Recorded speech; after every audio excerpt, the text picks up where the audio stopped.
Estamos de volta, o nosso programa hoje é todo sobre saúde e esse bloco é mais específico para as mamães. E a gente começa falando sobre um assunto que era mito, hoje nem tanto, mas a gente vai tirar várias dúvidas sobre isso, que as mulheres que têm silicone, será que elas podem amamentar? Então, quem está aqui para responder para a gente é o cirurgião plástico Dimitri Cardoso de Matos, seja bem-vindo. Obrigado, boa noite. Doutor, primeiro, a gente tem aqui 3 tipos de próteses que parecem ser iguais, mas não são, é isso? Sim, é isso mesmo. Quais são os tipos hoje de prótese de silicone que existem? Hoje tem vários tipos de próteses. Existem as próteses redondas, que são as mais comumente utilizadas, e elas variam também quanto à sua dimensão, tanto na projeção quanto na base. Então, muitas vezes a prótese com o mesmo volume, um volume de 300, 250, mas elas variam pelo diâmetro e pela sua projeção. Então, E do que elas são feitas? O silicone é o material mais utilizado na medicina hoje, porque há muito tempo, há mais de 100 anos é utilizado e ele é muito inerte, né? Ele não é completamente inerte, mas é o que menos reage com o organismo das mulheres. Então, já sabidamente, e ele é cada vez mais purificado. Então, eu ia perguntar, ele mudou bastante ao longo dos anos? Sim, mudou, ele cada vez evolui mais, não só no próprio material, como na cápsula do silicone, né? O gel hoje ele é mais coesivo, então a gente consegue ver que mesmo com furo, aqui eu cortei com bisturi, mesmo com furo, o gel... Doutor, segura aí pra gente conseguir pegar. Ó. Ele é tão coesivo que quando solta, ele volta para dentro da prótese. Então, no caso de uma ruptura, ele não se espalha pelo corpo, ele não vai para outras regiões, né? E ele fica todo ao redor dessa cápsula, que também o corpo faz, como o corpo identifica como corpo estranho, ele faz uma cápsula ao redor dessa prótese. Bom, e um silicone hoje, a mulher coloca e não precisa trocar nunca mais, fica a vida inteira com ele? Isso é uma pergunta bem frequente. As próteses antigas, eu digo de 15, 20 anos atrás, elas tinham garantia de 10 anos. Então, no caso de uma ruptura, algum problema, deveria tirar e trocar, tá? Essas próteses de hoje são garantia vitalícia. Mas de toda forma, mesmo essas próteses antigas, não tem recomendação de se trocar. Então, mulheres que têm prótese há mais de 10 anos, mesmo com a garantia vencida, não há indicação de se retirar essa prótese para colocar próteses novas. Bom, agora vamos ao que interessa, então. E as mamães, as mulheres que querem engravidar, enfim, não tem problema nenhum hoje? Quando a gente só na cirurgia que a gente só aumenta as mamas para só a colocação da prótese de mama, é uma cirurgia mais branda, menos agressiva, tá? Ela pode ser colocada tanto pela areola quanto por debaixo da mama ou pela axila.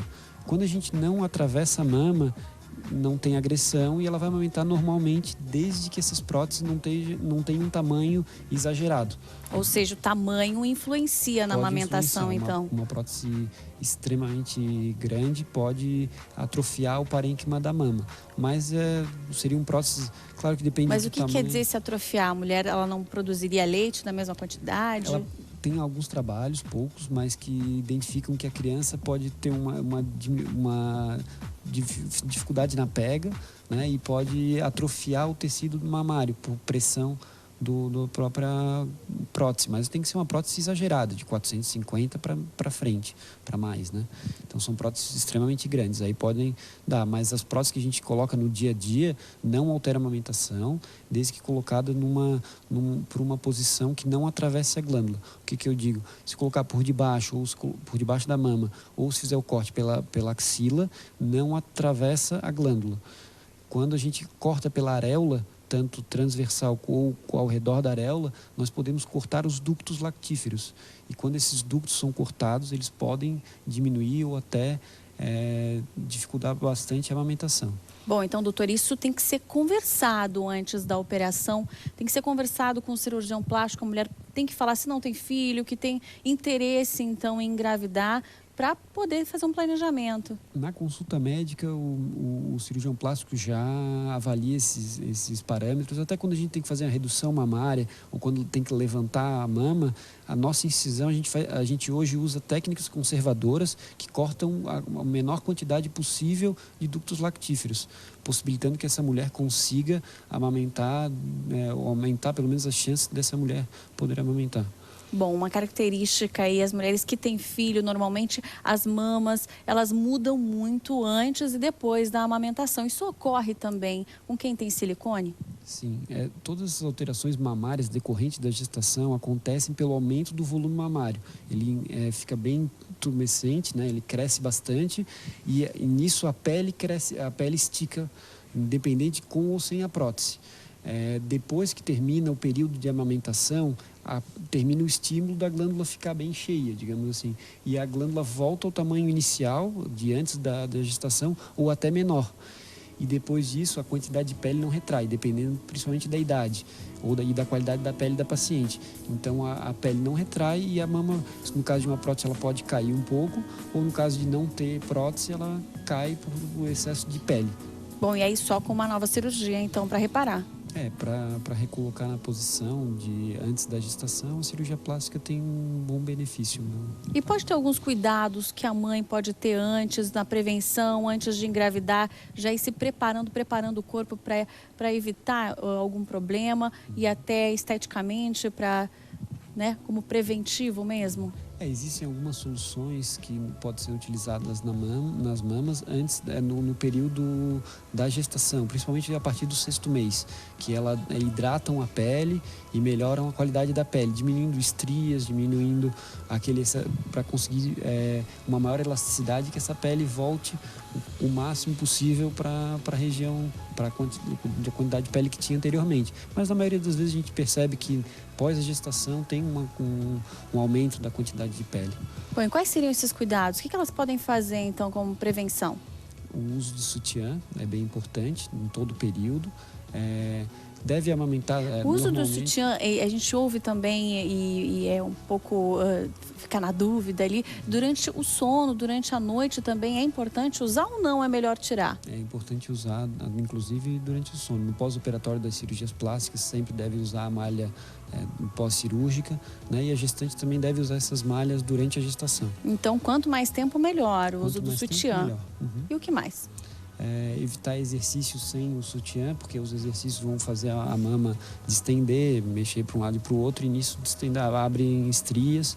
E aquela hidratação que eu falei antes da gestação pode ser feita no período a posteriori, né? Depois da gestação. Então são cuidados importantes até para evitar problemas e como prevenção até esteticamente para as mamas, então para as mamães que estão se preparando aí para ter seus filhos, tanto antes da gravidez quanto durante a gravidez. E doutor, em relação à sensibilidade, quem tem silicone ela sente mais, pode sentir menos, pode sentir algumas sensações diferentes, enfim, do que quem não tem? A sensibilidade das mamas ela se dá ao redor, principalmente na área ao redor da areola e na areola.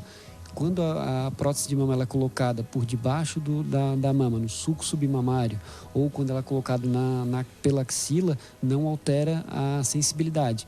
Quando ela é posta com corte ao redor da areola ou atravessando a areola, aí pode ter uma diminuição importante da sensibilidade. Mas mesmo cortando a areola, muitas vezes a mulher tem a sensibilidade preservada. Tá? Mas quando a gente evita um corte nessas regiões principais, que seria ao redor da areola, tem um menor comprometimento da sensibilidade. Mas as mulheres sentem normalmente a mama após a prótese de mama. E já quem está amamentando, doutor, é importante a criança, colocar a criança tomar leite no mesmo tempo, as duas mamas, se colocou numa, depois coloca na outra. Isso dá alguma diferença também no tamanho ou pode dar alguma diferença depois da amamentação? Sempre deve se distribuir as mamas de forma igual para a criança. Então sempre começa amamentando de um lado e aí, o lado que terminar deve ser o lado que inicia depois na próxima amamentação. Isso vai dar um equilíbrio entre as mamas, mas toda mulher tem uma mama que produz um pouco mais de leite, uma mama que é um pouco maior, toda mulher tem uma diferença de uma mama para outra, então vai a demanda da criança.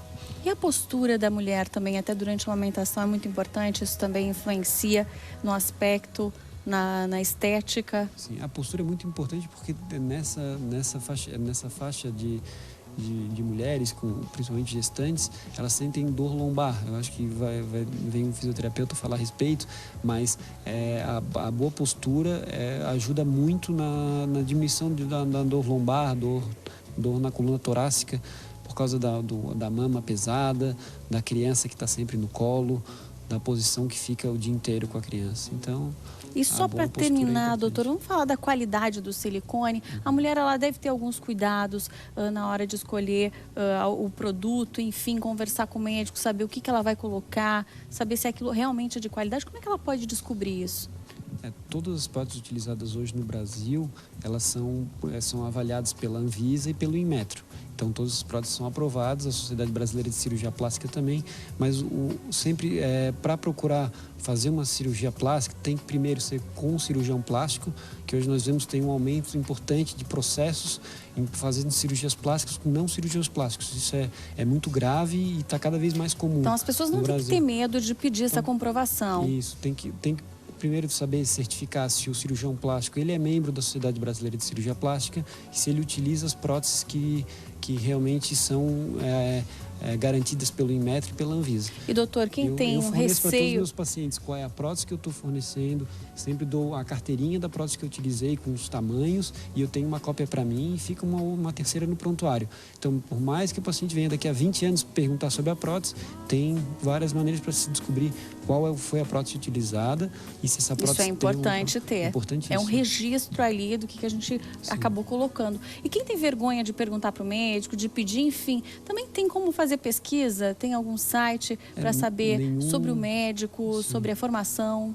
Existe o site da Sociedade Brasileira de Cirurgia Plástica, que é cirurgiaplástica.org.br.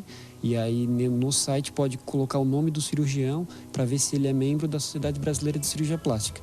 Quando ele é membro da Sociedade Brasileira de Cirurgia Plástica, diz que ele, além dos 6 anos de medicina, fez 2 anos de cirurgia geral e 3 anos de formação de cirurgia plástica. Então são 11 anos de formação, pelo menos. E então já tem certificado que ele tem a competência para fazer essa cirurgia de uma maneira segura e se tiver algum tipo de complicação ele vai conseguir resolver.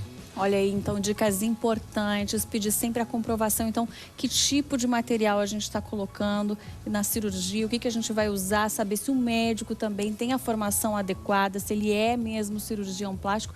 Isso é a primeira coisa que a gente deve ver, né, doutor? Sim, isso é a primeira coisa que antes da consulta médica, deve ser consultado. Tá certo, então a gente tirou dicas bastante importantes. Então, no geral, a amamentação não é prejudicada, nem a quantidade, nem a qualidade do leite. Pacientes que têm menos de 30 anos, menos de 40 anos, nós procuramos sempre fazer uma técnica mais conservadora para garantir a amamentação. Então tem que conversar bem com o médico, mas no geral não é prejudicial. O silicone não prejudica então a mãe, a criança durante a amamentação. Então ficam aí dicas importantes também sobre como manter a estética, manter os seios bonitos mesmo depois de uma amamentação. Doutor, muito obrigado pela sua participação. Eu agradeço por poder esclarecer para o público.